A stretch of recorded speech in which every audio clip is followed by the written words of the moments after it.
Fun Ideas Productions presents the Fun Ideas Podcast. Hi, this is Mark Arnold, and welcome to Fun Ideas Podcast number 10. Today's guest is a film historian and host of his own podcast called The Online Movie Show. I think there will be a time in the future where everyone will have his or her own podcast, and all human interaction will be done this way. Seems like it's going that way. Phil has also acted in a number of independent films, and he has written over 7 books on the subject of film, including The Greatest Bad Movies of All Time and the Encyclopedia of Underground Films. His latest book, entitled The Weirdest Movie Ever Made, is about the Patterson Gimlin Bigfoot film from 1967. We discuss this and Phil's other projects on this episode. Here he is, Phil Hall. Okay, hi Phil. How are you? I can't complain, Mark, and yourself? Fine. I'm doing well. Let's see. So, you recently published a book called The Weirdest Movie Ever Made, and I took a look at it, and it was about some Bigfoot film footage that Patterson Gimlin did. Those are the people's names back in 1967. I was kind of surprised it wasn't The Monkey's Head or some other movie like that, but hey, what possessed you to pick this particular piece of film footage to write a book about? Well, I had finished my last book, which was called In Search of Lost Films, which came out in 2016, and I was eager to do another project, and I came up with an idea, and I approached my publisher, which is Bear Manor Media, and I had said to Ben Omar, the publisher, I've got a great idea for a book. It's going to be called 100 Films That Changed the World, and it would be each would be an essay on the film that made a particular impact in terms of social history, technology, anything that had to do with popular culture. And Ben said, that's a terrible idea. He said, go back and just pick one film and write about that. And I went back to the list, and I looked at the 100 films that I had compiled, and I realized Ben was right. We didn't really need another book about Birth of a Nation or Citizen Kane or Gone with the Wind. But there was one film on the list that really was not written about from a cinematic perspective, and that was the Patterson Gimlin film.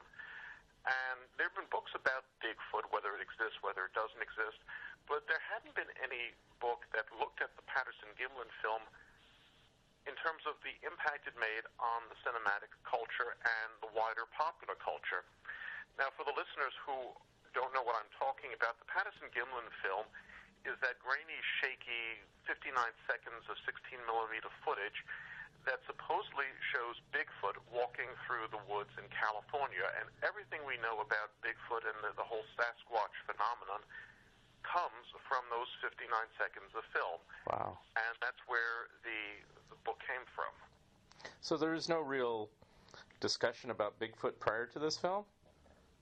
Well, there had been discussions about Bigfoot, but whether or not Bigfoot was real or whether it was fake, a lot of people look at the film, and some people say, well, it's obviously a man in a suit, and other people say, no, this can't be a man in a suit. Look how it moves. Look at the muscles under the fur. Look how wide the gait is when he's walking. So there's been that kind of debate, but nobody really looked at the film as a work of cinema. I mean, they looked at it as whether or not this is a hoax or whether or not this is actual footage of a Sasquatch. And I decided to take a different perspective and to examine the film's history, also the distribution of the film, and a very key point, which a lot of people don't realize, is how this film inserted Bigfoot into the popular culture.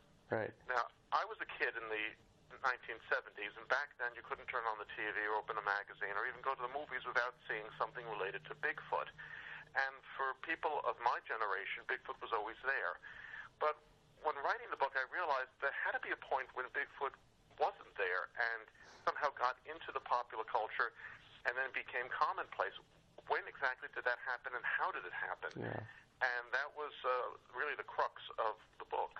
Okay, because I'm roughly your same age, and I grew up in the '70s as well, and it's like it was always around. They even parodied it on Saturday Night Live once. Steve Martin was hosting, and they had Belushi with giant shoes, and he goes, "I don't know what it is." He put on a big fur coat, and he had these huge feet, and it was just a guy in the it was a parody thing, and. So, but it was around, and there were occasional documentaries that said, is this really Bigfoot or isn't it? And, it's just what we grew up with. It's correct, yeah.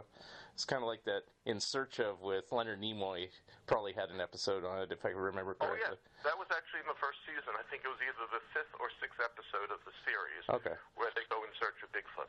Okay, and obviously they use the same footage. Actually, they didn't. Oh, they didn't? Okay, I haven't seen it since the time it originally aired. So you go back and look at it, they don't use the footage. And that was also the thing, too. I was curious when people started to see this footage, because we're talking 1967, so this isn't the age of the viral video. Right. If a film is shot, it has to be processed, and then it has to be screened.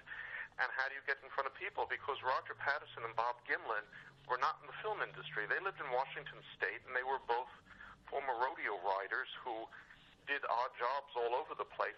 They had no connections to the mass media or to the entertainment industry. Mm-hmm. Are they still around now? It's a long time ago, so it's like 50 plus years. Roger Patterson passed away in early 1972 from cancer. Bob Gimlin is still alive, and he makes occasional appearances around the country at conferences that are devoted to all things Bigfoot. And as you can imagine, he's treated like a rock star. Huh. Now, what does he say on it? Does he say that this footage is real, or is he ambiguous, or does he say no? No. Oh, okay. No, both men always insisted this was real, that they encountered a Sasquatch in the woods in Northern California. There had been some rumors floating around that Roger Patterson made a deathbed confession, and that's not true. And Bob Gimlin has never deviated from the story that he's told. In fact, you can go onto YouTube and see a whole bunch of interviews he's made over the years. And it's really the same interview over and over, and they sort of ask him the same questions, and he always gives the same answer as to what transpired. Okay, so never once did they say, hey, let's make this cute little film and see if we can pull the wool over people's eyes. It was actually what they thought they saw was really a Bigfoot or a Sasquatch. That's what they said. Okay, very good. And now, I know, like, comparing it to, say, Loch Ness Monster, there's been additional footage and photos and things, and some have been disputed and things like that in a similar vein. Has there been any additional footage that either they shot or anyone else shot that kind of helps corroborate that the Bigfoot indeed exists, or is it really just the one film and legend? That's been one of the troubling aspects of the Patterson-Gimlin film's heritage and its legacy, is that it's a one-of-a-kind film. There has never been any photographic evidence before of a Sasquatch, and since then, which we're talking 51 years ago, there has never been any other footage that people could look at and say, hey, wait a minute, maybe this is real. There have been people who, like John Belushi on Saturday Night Live, put on a fur coat or a gorilla costume and went running about and claimed, oh, look what I found, and people are like, you got to be kidding. Yeah. But no, it hasn't happened, and you would think even today, when everybody has a video camera on their phone, that somebody might somehow wind up with footage of something, and it has just never happened. Of course, there have been TV shows where people are supposedly in search of Bigfoot. There was that program is Finding Bigfoot, which is, I think it's on the Animal Planet or History Channel, one of those cable channels, which probably should be called Not Finding Bigfoot. They never find anything. I mean, this has been going on for several years now, where they're running all over North America, and they have no video evidence, they have no audio evidence, there's no fur, there's no droppings or excrement. They would say, oh, well, this obviously doesn't come from a bear, it has to be something. They never came up with anything, and that's the mystery of the Patterson-Gimlin film, is that somehow or other these two guys were in the right place at the right time and saw this thing, which nobody ever saw again, which is also something interesting, too. After the Sasquatch walks off into the woods and out of frame, Nobody has ever seen that particular specimen again. Interesting. Now, were they calling it Bigfoot or Sasquatch, or interchanging the names, or what did they say when they saw that? We just saw a big creature, or what was? That's interesting too, and that's something I never knew until I started doing the research for the book.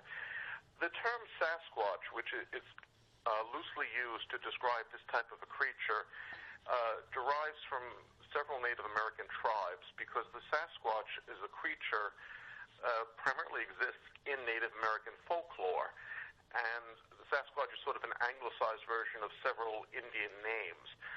The name Bigfoot came from an incident that happened 9 years prior to Patterson and Gimlin picking up a camera. This was out in Humboldt, California, where apparently some oversized footprints were found near a construction site, and a local newspaper did an article about this, claiming there must be some strange being in the woods that could create these large footprints, and that's when the word Bigfoot first came into use.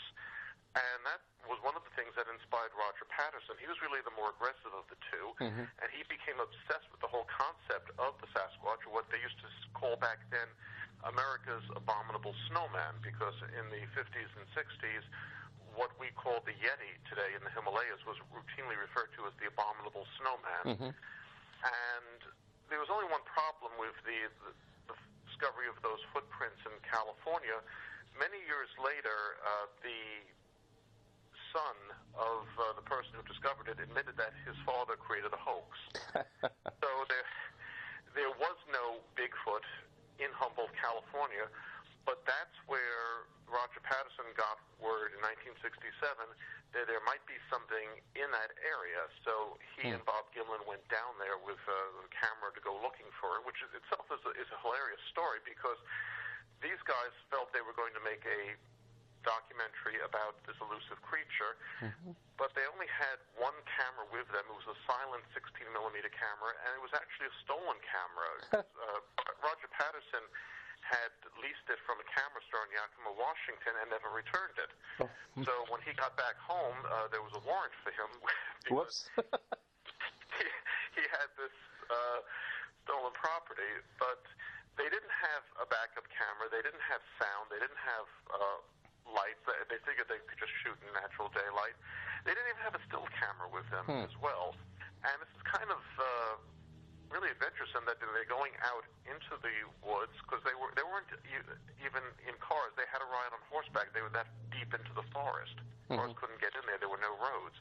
So the obvious question of what would happen if the camera broke, or if they used up film, because this is 16-millimeter film. This is not like video where you just keep shooting and shooting. Right. You only have a finite amount of film to work with.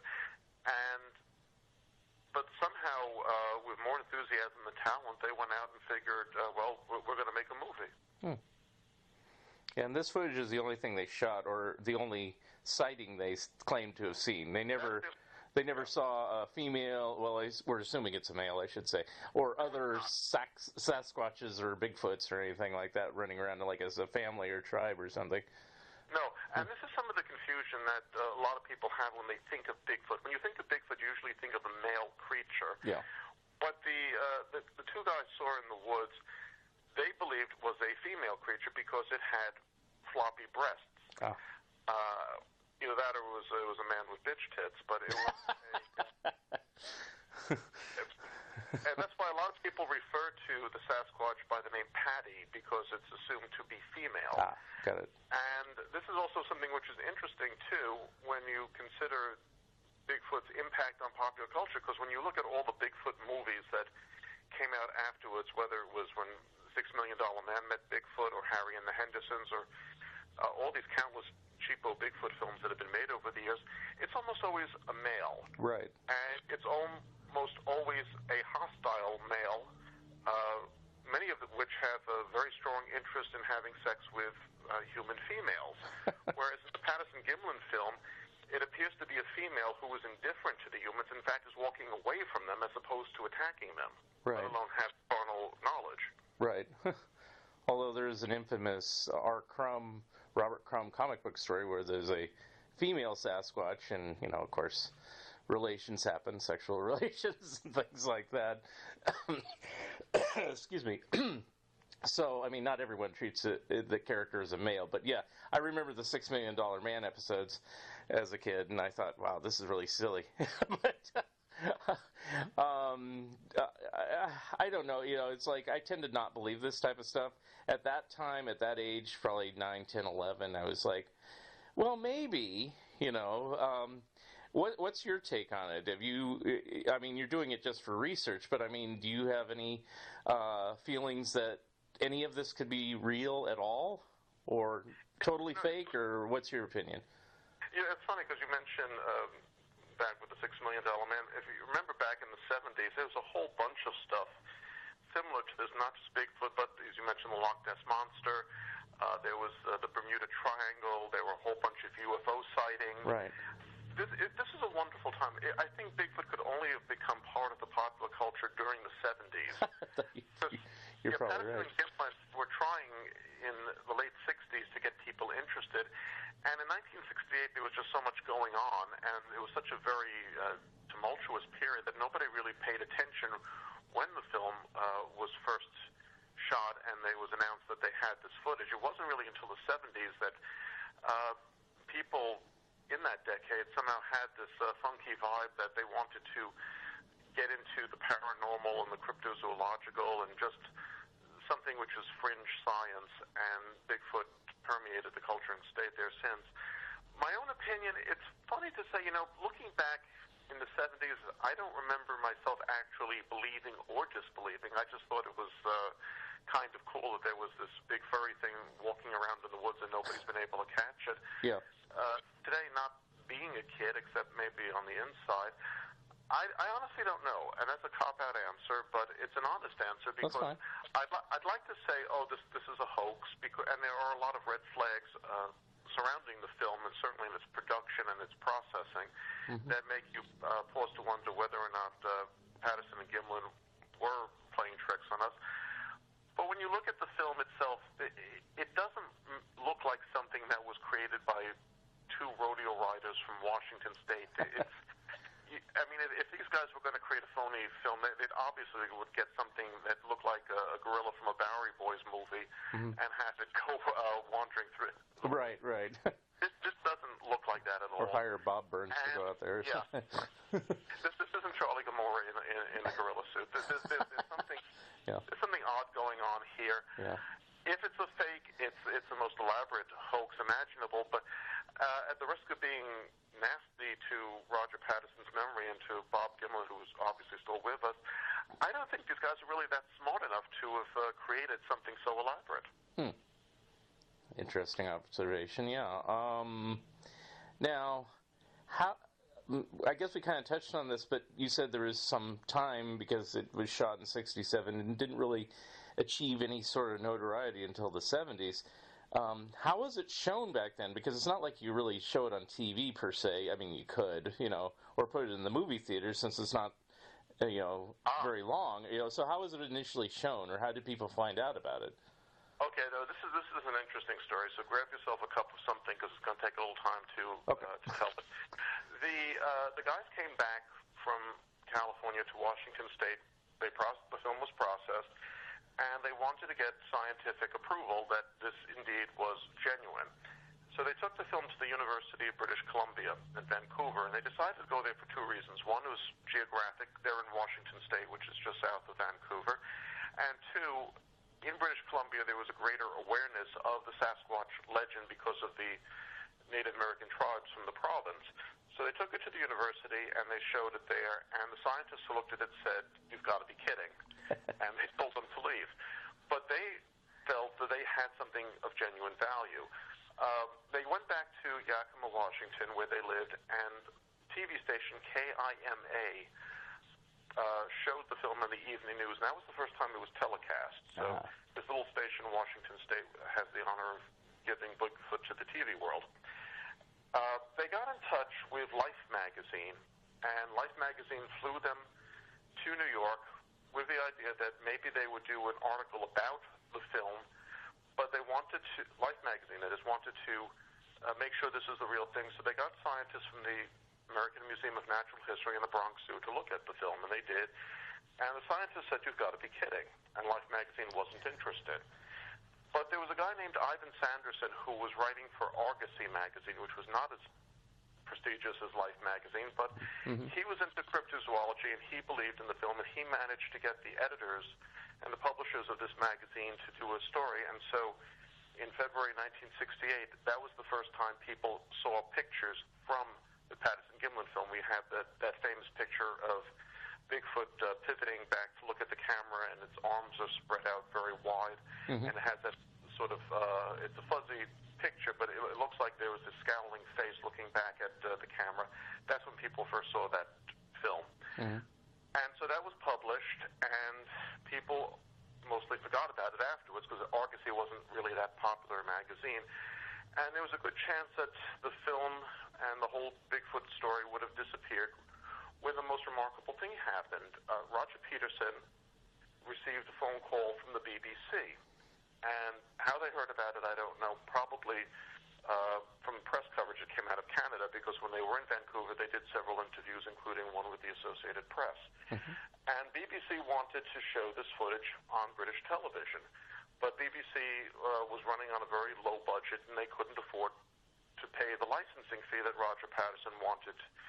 So Roger Patterson came up with an idea. He said, "I'll give you the footage," because they were going to do a short documentary on this, as well as the whole Sasquatch legend, "if we can use your film to show in the U.S." And the BBC said, "You could do this, but you can't telecast it." So Roger had no problem, because he had no connections to TV anyway. So he got the film back from the BBC. He shot new footage of himself and some of his friends riding horses around Washington State talking about looking for Bigfoot. And he wound up with a documentary that ran about an hour, which he called Bigfoot, America's Abominable Snowman. And he took this on a platform release, city by city, town by town, first through the Northwest and then through the Midwest. And that's how people first started to see this film. It was actually in theaters on a big screen, and in towns where there were no theaters, they rented high school auditoriums and VFW halls. They would do screenings over the weekend, maybe 2 shows or 3 shows a day. And it was a platform release, and they made a ton of money with this, and he was able to do this for about 2.5 years. Wow. And that's when people started to get a first glimpse of the Patterson Gimlin film. And while this was going on, then he started licensing this out to other production companies, which turned out to be problematic because he didn't keep track of who he was licensing to. And so several companies were told they had exclusive rights when they didn't. Whoops. But these films were the documentaries that were playing in theaters in the early and mid-'70s, a famous film called Mysterious Monsters, which played in theaters and then was shown on NBC. And that's when more people started to see this film, and they started to learn more about what Bigfoot was supposedly all about. And that's how it got out there. Wow. That's a very, very strange story in a certain respect. Now, how did you find out about all this? Is this stuff written up pretty easily, or was it very difficult to get the research to find out the origins of all this? It took a year's worth of research, going through a lot of books, doing interviews, going back through publications from the 60s and the 70s. I read the Argosy magazine article. I read the original coverage when they first came out of the forest in Humboldt, California. The local newspaper there did an article saying that they claimed they saw Bigfoot. They didn't run any pictures from it, which I thought was a little strange that the newspaper would take it at face value. Went through all sorts of the weirdest blogs imaginable. Also had to track down a rumor that John Chambers, who was a makeup artist who won the Oscar for the Planet of the Apes makeup, created the Bigfoot suit. And he denied this, and actually found the interview, his last interview, before he passed away, where he was just confronted by the writer and said, is this true? And he said, no, he didn't even know these guys, had nothing to do with it. Wow. So and it's funny that when you read John Chambers' obituaries, both in the American and the British media, they actually cite the Patterson Gimlin film, even though he had nothing to do with it, and unfortunately, that's part of his legacy in his obituaries. Wow. That's funny. And the story gets crazier and crazier. That's why I called the book the weirdest movie ever made, because not only is it weird that you're looking at this thing and you don't know what you're looking at, but the story behind it is just so astonishing. I never truly realized just how crazy this little 59 seconds of film was, and the craziness that it generated and still generates. Now, I don't want to spoil the book per se, but I mean, where does it go? I only really kind of started the beginning of it just to kind of feel my way around it. Does it talk about just how it's evolved to today, what people believe now, or what they think about, or additional documentaries, or where does it go to? Where does the It details all the Hollywood Bigfoot films that came out in the aftermath. Okay. When Bigfoot became part of the popular culture. I've gotten input from a number of prominent filmmakers and film writers to get their perspective as well, because nobody's ever looked at the film from a critical aspect, at least a film critical aspect. I mean, everyone has an opinion, but people are looking at it as a work of cinema, and what do you see if you're judging it the way you would be judging any nonfiction film? So that's also part of the book. Interesting. Okay. So from this point, I know you've written other books and books on film and things like that. Are there any other stories, since you said that originally you had like 100 films that you're going to do, and Ben told you, no, just pick one or something rather. Are there any others that are at least similar to this or even different than this that you would want to explore for a future book in the same way? If there's any film that's even vaguely similar to the Patterson Gimlin film, I think it would be the Zapruder film of the Kennedy Assassination, which was shot 4 years earlier. And it's almost the same thing in a way, because it was shot by an amateur. It was not shot professionally. It was 8 millimeter. It's violent, grainy color, shaky, and it's also witness to something that you're not supposed to be watching and that no other camera has really seen. I mean, there were other films of the Kennedy assassination from other angles, but not as in-depth as what Zapruder had shot. Right. And that film's been dissected to death and watched over and over, and right. All the conspiracy theories of whether the bullet came from behind or above or across the street. And, I mean, that was actually on the list of the 100 films as well, but that film has been written about to death, and I figured I would love to do something about that, as well as also the other films, because, as I mentioned, there are 2 other films that did show President Kennedy being killed, but they were shot from different angles in black and white, and they're not as clear as what Abraham Zapruder shot. But there's really no point to me going into that, because that subject's been covered so extensively. Right. Well, you're similar to me on books. I try to write about subjects, and I work with Bear Manor and Ben also, so I know him very well.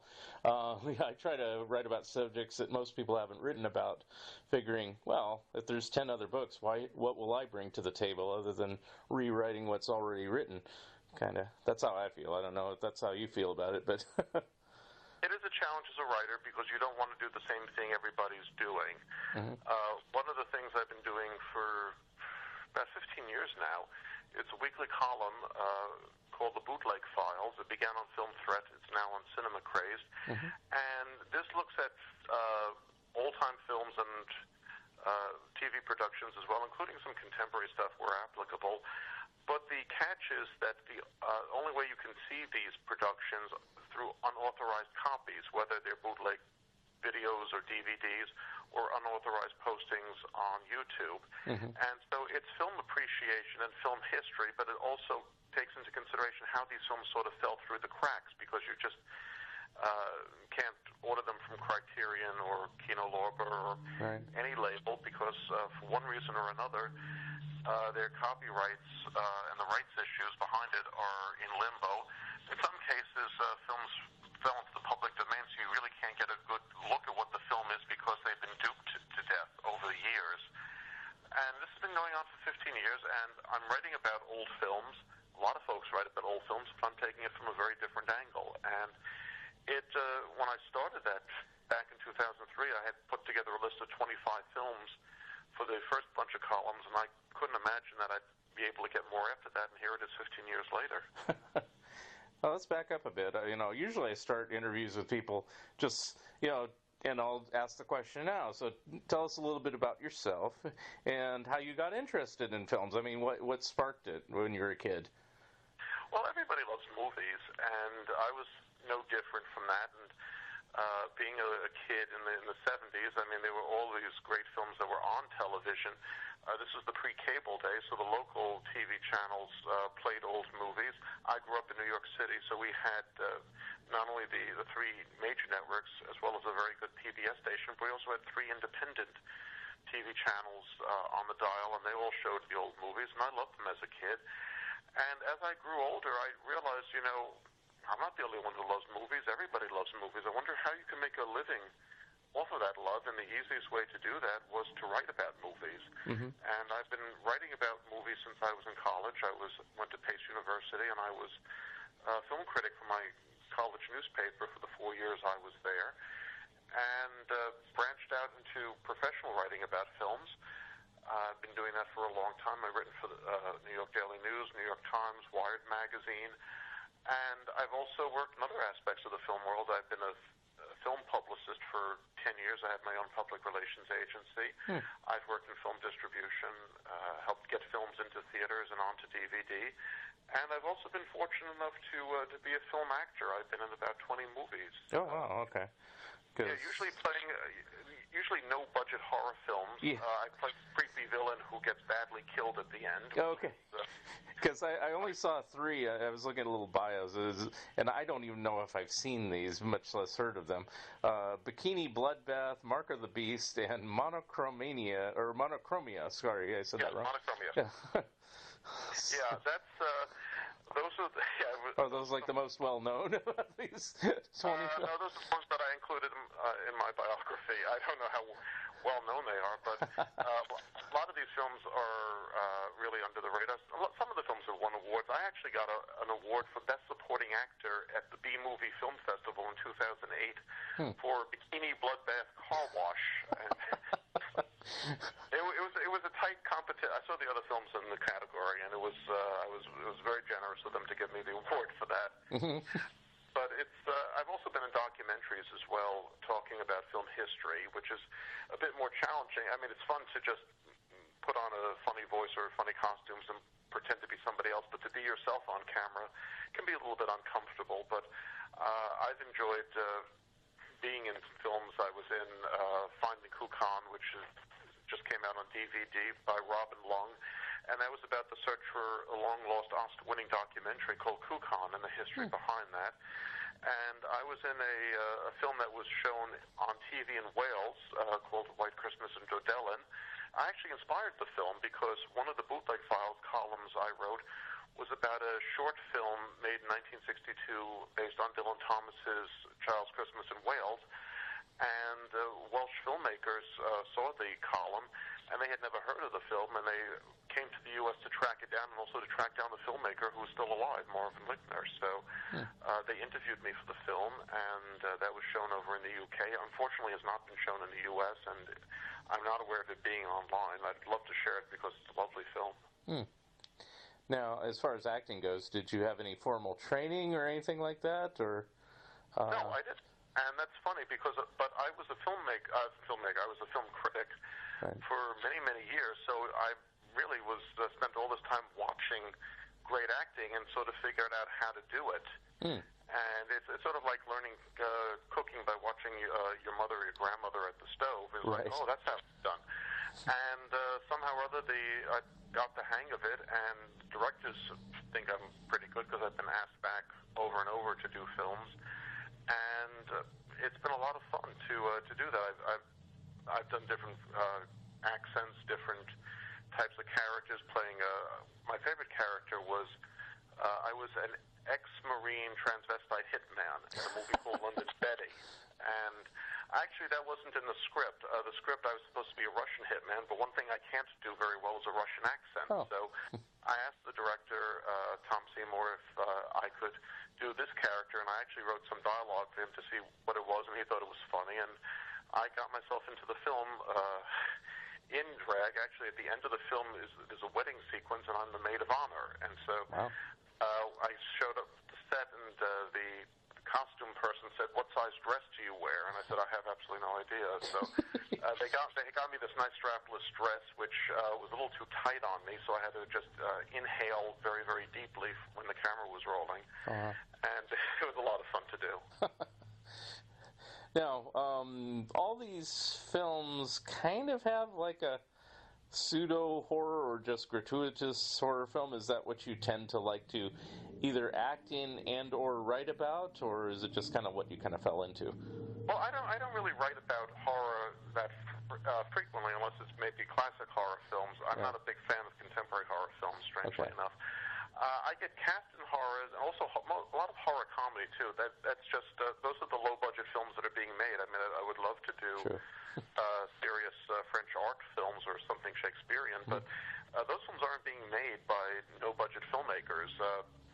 These people basically pick up a machete and say, "Okay, now chase the girl across the living room," and that's what's being unfortunate. That is where a lot of underground cinema is today, unfortunately. Yeah. I used to run a film festival for a number of years, and I gave it up because the prospect of just sitting through all these awful movies that were sent in for submission. I mean, it sounds very, very cruel, but you don't really comprehend just how deep the well of mediocrity is until you actually sit through a pile of DVDs submitted to a film festival.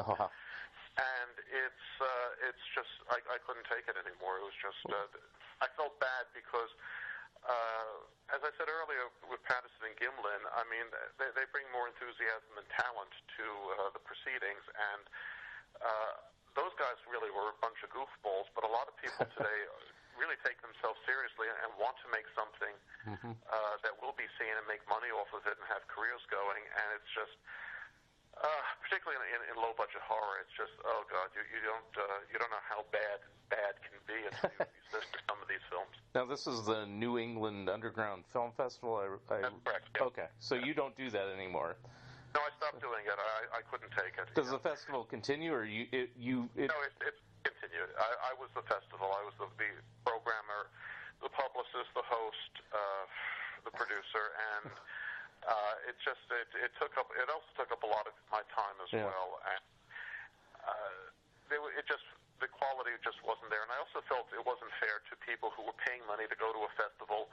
You're expecting to see something challenging or at least something entertaining, and I couldn't promise that. And even at the last festival, some of the films that were on the screen, it was just, we just have to fill time, and hopefully people will fall asleep by the time the movies are on the screen.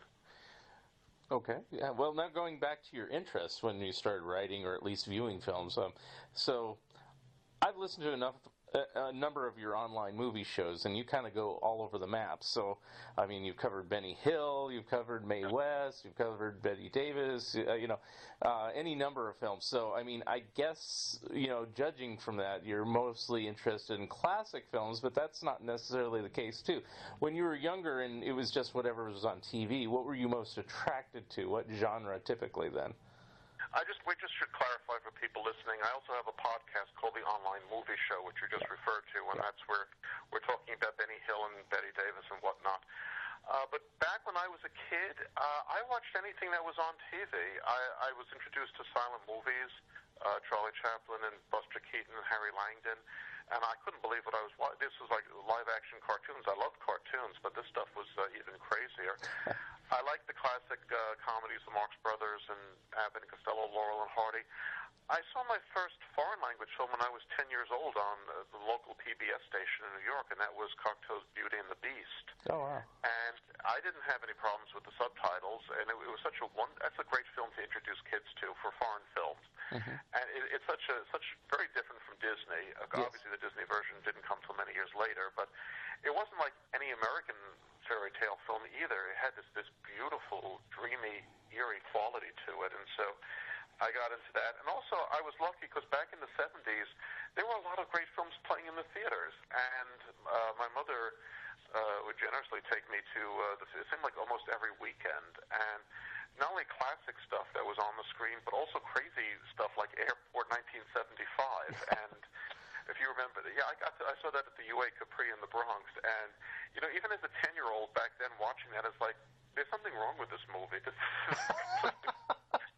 This is with the cross-eyed steward is flying the airplane. Yes.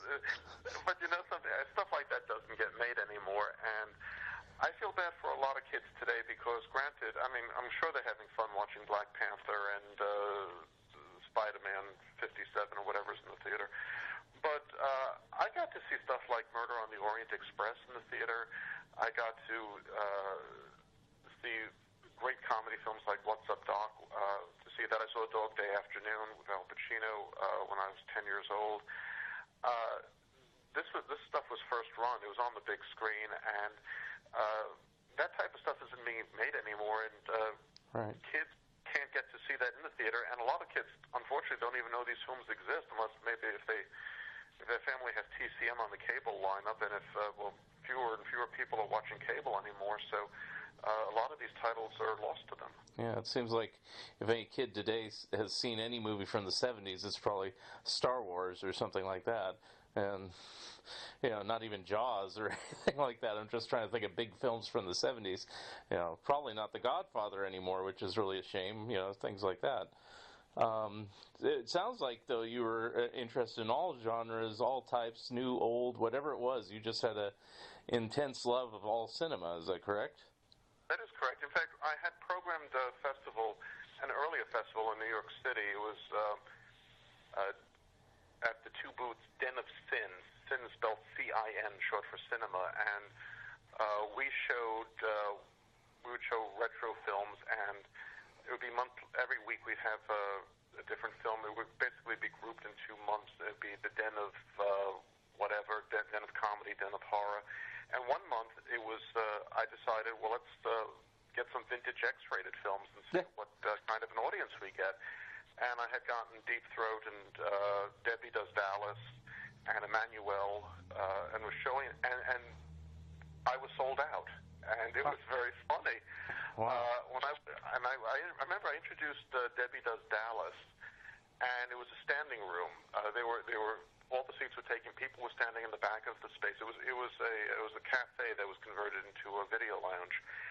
And I introduced and I said, it's funny because when I started this program, we were showing serious art movies like Christ's Beloved Country, and we get 1 or 2 people coming in, and I said, here I am showing filth, and look at this, and the room was completely packed.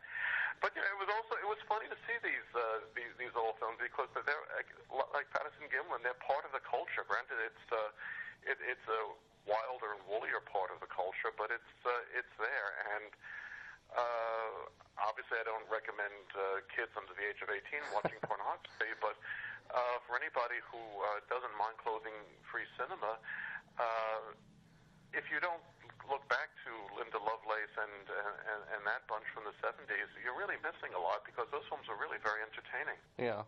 Well, the thing I find fascinating about a lot of those films is the attempt, and I'll say attempt, but sometimes they succeed, the attempt to actually tell a story and not just have a ton of sex scenes. Yeah. No, they did. There were stories, and I mean the film Emmanuel, the French film, that was X-rated, and it actually ran for a long time, and it played in neighborhood theaters, which people today don't realize. Had a very elaborate story, and Deep Throat is actually a very, very funny movie. Yeah. It's a comedy film. I mean, there's sex in it, but thought went into writing the film, and there were performances, and they were actually surprisingly very good. Today, it's not like the plumber comes to fix the leak at the sink, and right. The next thing you know, hooray! So yeah. It's very, very different. Yeah, and they actually sometimes had like high quality cinematic effects. I remember like Flesh Gordon had. Maybe that's not the best example, or even the X-rated Alice in Wonderland or something like that. No, thought went into this. This isn't just grab a video camera and just have fun. They actually had special effects, costumes, good music, scores, location shooting a film like Misty Beethoven, for example. It was a very, very different world. The 70s was a great time for cinema. It was probably the last great time as well, and you couldn't have that in any other decade. It's like I mentioned earlier with Bigfoot. It was just the right time for this kind of a cinematic experience. Do you think what killed it was Heaven's Gate, or is that just an excuse? That's an excuse. Okay. Because they always kind of attributed to that, which is ironic. It came out in 1980, but it's like I go, this, I don't know. It just seems for me. I know we're veering off to a different tangent here, but it's like United Artists were having hits with Rocky films and Pink Panther films. How could one film do them in that quickly? But I know there's books about that. That's another podcast. And yeah. I have to say about Heaven's Gate, I was actually one of the first critics to give it a good review, because I came to the film. I didn't get to see it when it opened in 1980. I was in high school, and it played for a week in New York, and then it was withdrawn, and then came back a few months later, edited, and was withdrawn again. And I didn't get to see the film until 1985 when it was on VHS video, and there was a video store in my neighborhood that had it. And I was curious just to see how bad this film could be, because the reviews were so awful. And I remember watching the film in 1985. I was in college at the time. I was like, this isn't such a bad film. I mean, it's overlong, and maybe parts of it could have been edited, but it didn't deserve the terrible reviews it got, and it should not have sunk the studio. And years later, I think it was right the late 90s or early 2000s, it was re-released in New York at the Film Forum Theater, and I saw the film again, and I liked it even more, and I gave it, I was writing for Film Threat, and I gave it a very good review, and I was actually the first critic to give that movie a positive review. I got a lot of grief from that. A lot of people called me terrible names. But today, I mean, it's on the Criterion label. It's played at film festivals to standing ovations. And so a lot of critical opinion of the film has changed over the years. I pretty much have the same history with that film. That's kind of interesting. When it came out, I was like 13 or 12 or whatever, so I didn't have any interest in it. And it's like Westerns were never my favorite genre, except for maybe stuff like Blazing Saddles or something. I mean, I've learned to appreciate them more as I've gotten older. But I probably did see it like in the mid to late 80s, and I said, well, apart from being overlong, it's not that bad of a film, and I agree with you. It's like, why would this sink an entire studio? There must have been something going on beyond that. I know there is a book about it, and I read it, but I don't even remember all the details in it. But it seemed like there was a lot of other stuff behind the scenes than the film itself. It was almost like the film was an excuse. But. Do you think overall, bringing it back to a more general level, is like that there was just a general feeling from the 80s till now is to kind of reel it back in and not let so many auteurs out there like, say Martin Scorsese, Francis Ford Coppola, you could even throw George Lucas in there, or any of those people that it kind of were doing their own thing for a period of time, but then had to really knuckle under the studio system again, later on. I just have to say, for any Bigfoot fan who was wondering what happened to the Sasquatch, because we wound up into Deep Throat, now Martin Scorsese, we'll get back to Bigfoot in a few minutes, so just be patient. I'll bring it back. Okay, but in the 80s, I don't know if I agree with that scenario, because you also had an emergence of a lot of independent filmmakers like Spike Lee and Susan Seidelman. True. Well, Kevin Smith came later, but you had there was a flourishing of independent cinema. So, I mean, the studios were obviously the show business is a business, and a studio could maybe allow 1 or 2 films per year to be a bit funky and experimental, but they have to make a profit. But there were filmmakers like David Lynch who emerged in the 80s who were really outside of the norm. And a lot of the independent filmmakers wound up being part of the studio system as well. So I think in the 80s there was still a degree of creative freedom. I think it was probably into the 90s it started to become a lot more oppressive from a studio perspective, that filmmakers really couldn't hang loose and do their own thing. They were expected to toe the line. I think maybe one of the last ones to get in before that the gates closed would have been Kevin Smith, because I don't see how a movie like Clerks could have been made by the late 90s. I think that film came out in 94. I think by 1999 it would have been impossible for him to have made the film, let alone have a big studio release it. Because that's an interesting thing. Now I have to ponder that. But, it's like, Because would you argue that there's any independent films being made today? Like, and it's the name of the film escapes me. It's the one that they made about the film that was really bad. I can't think of the title. I have not seen it. James Franco's film. Yeah, that one. The original or the film that was made about it. I mean, arguably, aren't those kind of like independent films in a certain respect? Well, Tommy Wiseau is kind of like an independent film, but not quite. It's a disaster, which is why the film is called The Disaster Artist. Right. What is independent filmmaking anymore? Because to me, independent films are sort of like Hollywood light. They tend to be lower budget films. They tend to be made strictly for awards bait, not really for audiences. Genuine independent filmmaking, as I remember it, like Spike Lee's She's Gotta Have It, going back to the 80s, or Cassavetes films from the 70s, that doesn't exist anymore. Okay. A lot of the stuff that's considered independent today, no, it's there's some studio money there, or some investment coming in. It's not that kind of situation anymore, unfortunately.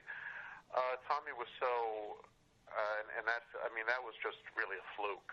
This is somebody who had too much money to play with and made a really terrible film that really by accident wound up being discovered and laughed at to the point that he was able to laugh all the way to the bank, even though I think he's still sort of clueless as to just what he created and why people look at it the way they do.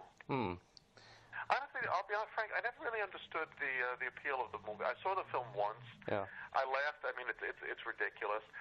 I was introduced to the film actually when I was making a movie as an actor called Mark of the Beast, and everyone on the set was talking about The Room, and I had not seen it, and somebody pulled out a laptop and showed me clips in the movie. I was like, oh, this is interesting. And when I got to see the film in its entirety, I mean, it gave me a laugh here and there, but it's not something that I want to sit through, certainly not at midnight movie screening, and I've not seen it again since. Is that the major difference then? I think you hit it on the head, is that real independent filmmaking, you're not getting money generally from the big studio. Is that the real difference?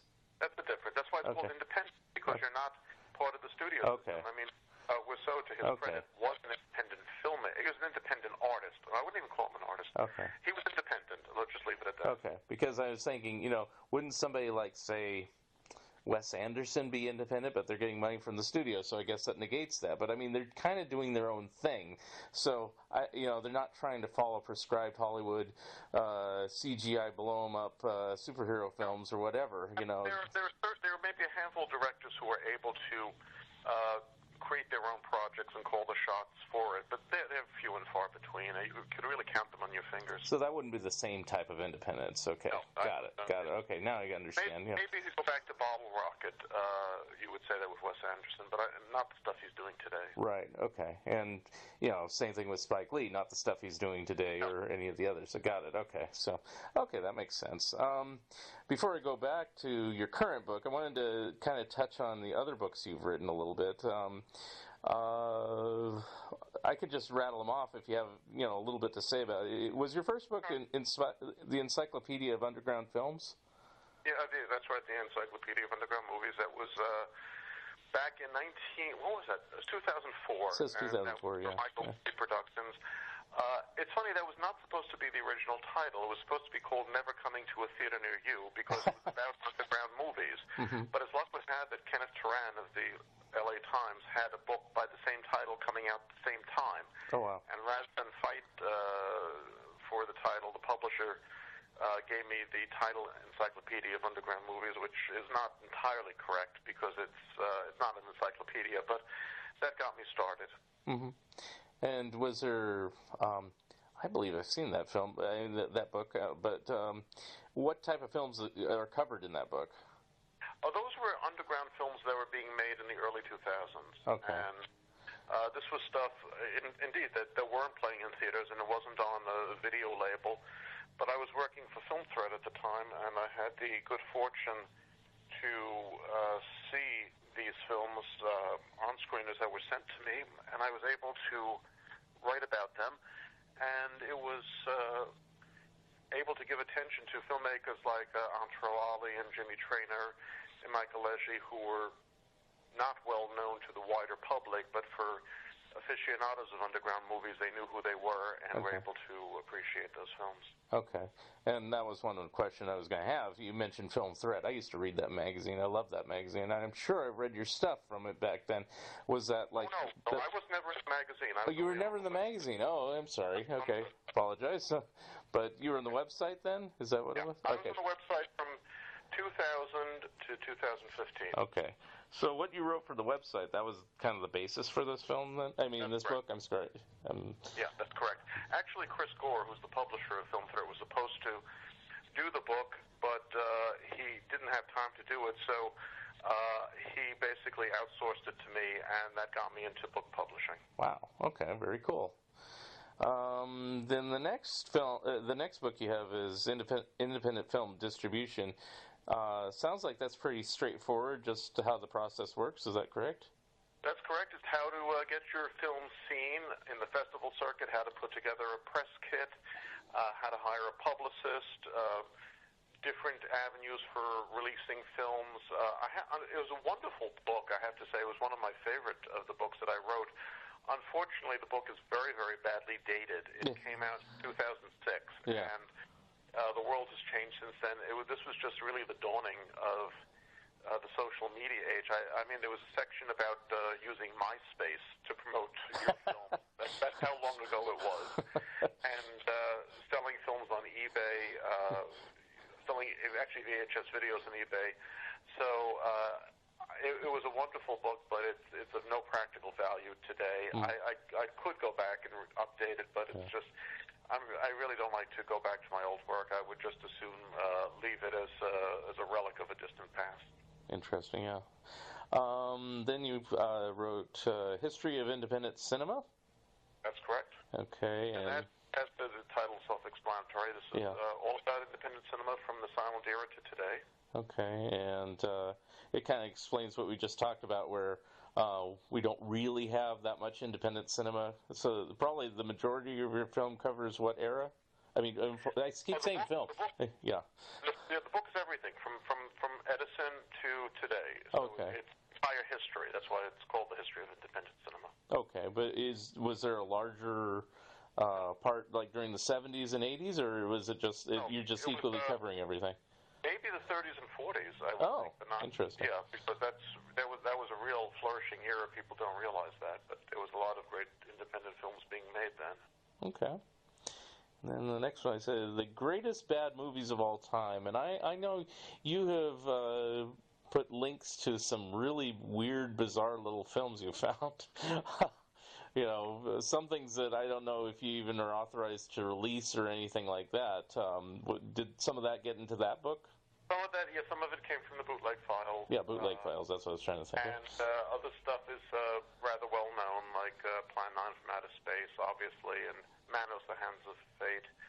And also some oddball films. There was an independent film, or actually an underground film, called Christabel, which was based on the Samuel Coleridge poem. And I was expecting a serious film when I heard about it, and I watched it. And it was mostly a lot of topless women walking around, repeating stanzas with strange music playing, and it's like, this is not Samuel Coleridge. And so it was. They said it was a loose adaptation of Coleridge. I mean, if it was any looser, it would have fallen off the screen. It was that strange, and it's a great bad movie because you're watching it.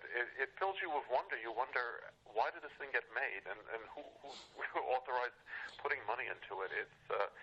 Those are the type of films that are in the greatest bad movies of all time. So what, in your opinion, qualifies something to be a great bad movie? It's something that just fascinates you. It's just so wrong that you can't look away.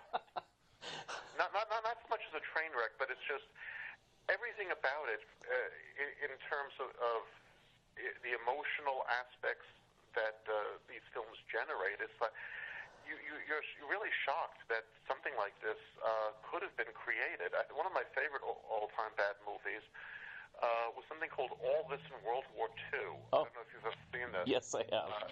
You have. And that's when they take covers of the Beatles tunes and they put it against footage from World War II. And, the reason you saw that film is because of me. And this is something, it's one of my favorite smarty pants bragging stories, but I had been looking for that film for a very long time because there was a rumor that it had been destroyed because it was so bad. And it was not on video anywhere, and 20th Century Fox was not making it available. And I looked for years and years, and finally in some obscure web forum, which I think disappeared shortly afterwards, I found somebody who had a copy of it. He was a washing machine salesman in Northern Ireland, and it seems the film was broadcast on BBC. Again, those guys, they're so funny over there. One time in the 80s, and he videotaped it. And I asked him, can I buy a copy of this? And he made me a copy and sent it over, but it was in the PAL format, and I didn't have European conversion. And I had a friend who ran a bootleg video company, and I said to him, how would you like to have All This in World War II? And he said, dude, I've been looking for this film for years. And I said, I'll give you what was sent to me if you can just give me an NTSC copy, which he did, which I still have. And every bootleg DVD that's on the market and all of the YouTube and Daily Motion postings from this came from the video I got from the washing machine salesman in Northern Ireland. Wow, that's amazing. I had no idea because I just used to always see the soundtrack, eventually bought it on vinyl years ago. I assumed there was a film, that they wouldn't lie about such a thing. But yeah, like you, I never saw it, so I wasn't sure if it existed. And then, eventually I did see it on a video, and I saw it, but I didn't even think that it was that hard to find. It was, and it's still not available. First of all, 20th Century Fox has not released it in any home entertainment format. The soundtrack has never been on CD, as far as I know. I think it was believe only you're on right. vinyl. Yeah, I have it on vinyl. Yeah. And the funny thing is that there was actually a hit song from that soundtrack, and that was Elton John's version of Lucy in the Sky with Diamonds. Right. Very interesting. Looks like I skipped over one of your books here. I didn't mean to, but I got them out of order. Okay. That doesn't fit into the canon. That was called The New PR. No, that's not the one that I skipped over. I skipped over In Search of Lost Films. That's the one I skipped over by accident. Is that true? You skipped over two. I have The New PR, which is about the public relations industry, and I wrote a book with Rory Aronsky called What If They Lived, which speculated on the lives of Hollywood stars who died too young.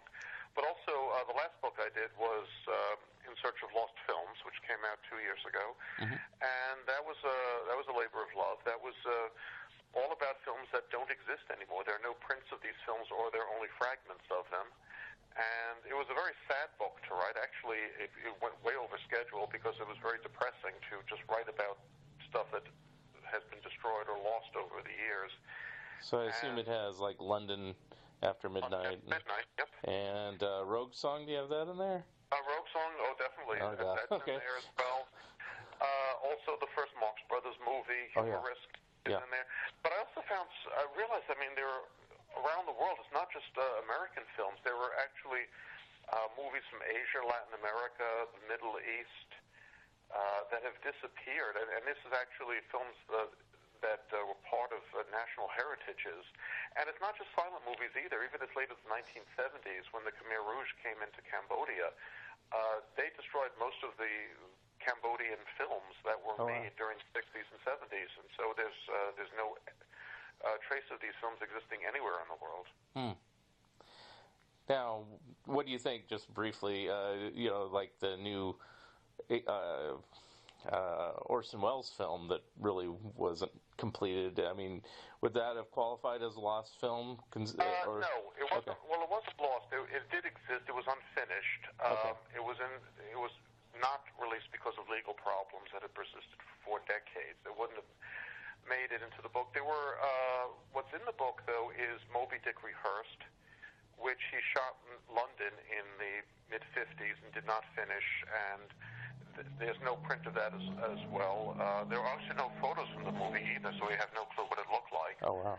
And we know, actually, I was able to find out the last time the film was seen. It was an office of a film company in London in the late 60s, but they didn't accept the shipment because there was some tax or fee attached to it, so they sent it back, and it's never been found again.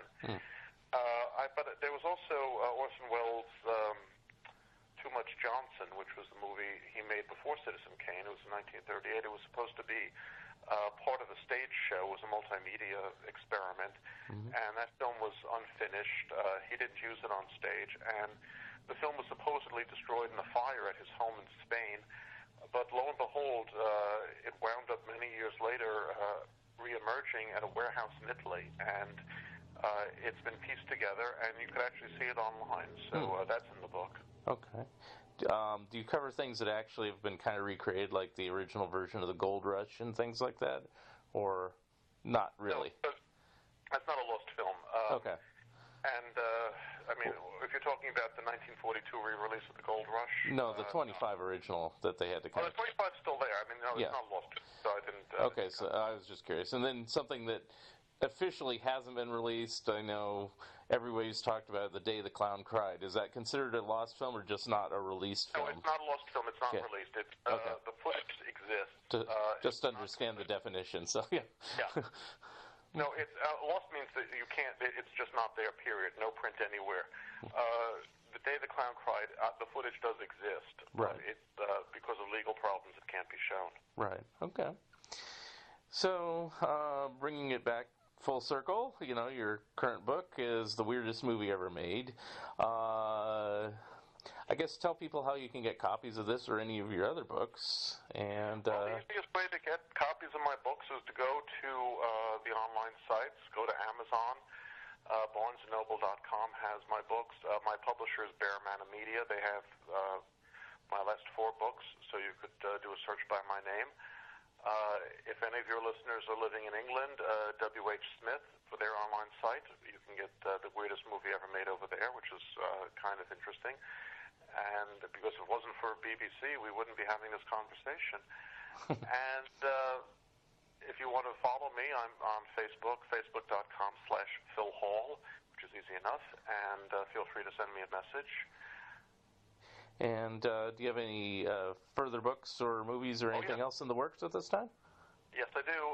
I have a book which should be out in 2 years. I'm working on it now, called Jesus Christ Movie Star. And that's great. It's a history of how the motion picture world has depicted the New Testament. And so I'm in the midst of writing that now, and I'm watching as many Jesus films as I can find. Jesus. No, just kidding. Is there any particularly notable ones that you can disclose at this moment that you've seen that kind of surprised you or anything at this moment? You know, I found something which was interesting. I had never heard of the film, and I got to watch it. It's an obscure movie from 1961 called The Sin of Jesus, and this was the first time that Jesus was depicted on screen, not as the Renaissance painting version of Jesus, and not even as a holy figure, but as a more profane human individual, which is, of course, years after that, Pasolini's film Gospel of St. Matthew, and obviously Mel Gibson's film and the Monty Python Life of Brian had very different, not so sublime depictions of Jesus, but it started with Sin of Jesus. That was the first one that dared to deviate from the norm, and it was a revelation to find this movie because it's mostly unknown. Wow. Okay. That'd be something I'm looking forward to, but it sounds like I have a lot of your older books that I need to catch up with, including the current Bigfoot book. Anything else you'd like to say before we sign off? Well, I appreciate being on this podcast, and of course, you've been a guest on my show, the online movie show with Phil Hall, which you can listen to on SoundCloud, and there's a new episode every Monday, so hopefully we'll have you back on that show in the near future. You've done a couple of shows DePatie Freeling was one of them, and there was another one I can't remember offhand, but they were very interesting episodes and actually very well rated. So definitely would like to return the favor. Okay, well, the next book I have, it's been pushed back, is going to be the history of Alvin and the Chipmunks, and also Ross Bagdasarian Sr. and Liberty Records and Format Films. It's kind of encompassing that whole thing with the Alvin show and everything like that. So it's supposed to be out in February or March from Bear Manor. Bear Manor is the publisher for all our books. So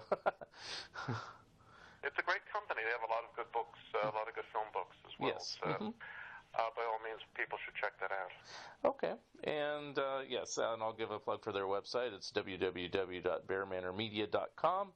And they also have a Facebook page and things like that. So you can contact all of us through Facebook. And, I want to thank you, Phil, for being a special guest here on the Fun Ideas podcast. And thank you very much. Thank you so much, Mark. It was a pleasure to be here. Thank you for listening, and thank you again, Phil Hall, for being my special guest. Episode number 11 will be coming soon. If you would like to comment and or be a guest on this podcast, please drop me a line at funideas.mark@gmail.com. Become a Patreon of Fun Ideas Productions. If everyone listening just contributed $1 a month, that would be a tremendous help. This has been the Fun Ideas Podcast. This is Mark Arnold speaking. This episode is copyright 2018 Fun Ideas Productions. Thank you very much, and have a good night.